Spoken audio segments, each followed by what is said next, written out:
Everyone, তোমরা কেমন আছো? আশা করি তোমরা আছো খুব ভালো। আর আজকে আমার এই ব্লগটা হচ্ছে বাড়িতে লক্ষ্মী পুজো, সেই জন্য। তো গাইজ, আমি কিন্তু প্রায় রেডি। আর দেখো তোমরা, এখানে আজকে কিন্তু তোতা আর আমার বোন মিলে আলপনা দিয়েছে।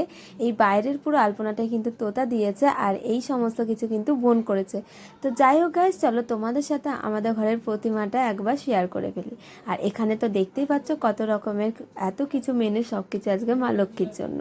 তো এখানে আমি পুরোপুরি রেডি হয়ে অ্যান্ড দেন পারফিউমটা মেখে তোমাদের সাথে শেয়ার করে এলাম আমার বাড়ির পুজো। আর তোমরা দেখো, ঘড়িতে বেজে গেছে এখন 8:51, কিন্তু এখনও কিন্তু আমরা পুজো শুরু করতে পারিনি।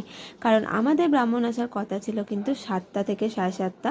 8টা হলেও অসুবিধা নেই, বাট আমরা কিন্তু রীতিমতো ব্রাহ্মণ ধরে তারপর পুজো করিয়েছি এই বছরও। তো যাই হোক, এই জিনিসটা আমার ভীষণই বাজে লাগে।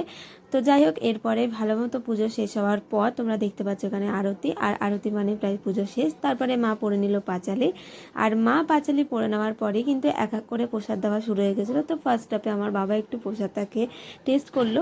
তো তারপরে দেখতে পাচ্ছ এখানে অনেকগুলো পাতা বাড়া হয়েছে, কারণ সবাইকে প্রসাদ দেওয়া হবে তাই। তারপরে আর কি আমরাও চলে গেলাম একটু কারোর কারোর বাড়ি প্রসাদ নিতে। অনেকক্ষণ ধরে কিন্তু অনেকে ডাকাডাকি করছিল। তো এখানে সমস্ত বাড়ি তোমাদের সাথে শেয়ার করতে পারলাম না, কিছু কিছু বাড়ি শেয়ার করলাম, এবং রাত হয়ে যাওয়ায় অনেক বাড়ি যেতেও পারিনি। যাই হোক গাইজ, চলো আমার ভিডিওটা আমি এখানেই শেষ করছি, কারণ অনেক রাত হয়ে গেছে আর প্রসাদও প্রায় শেষ।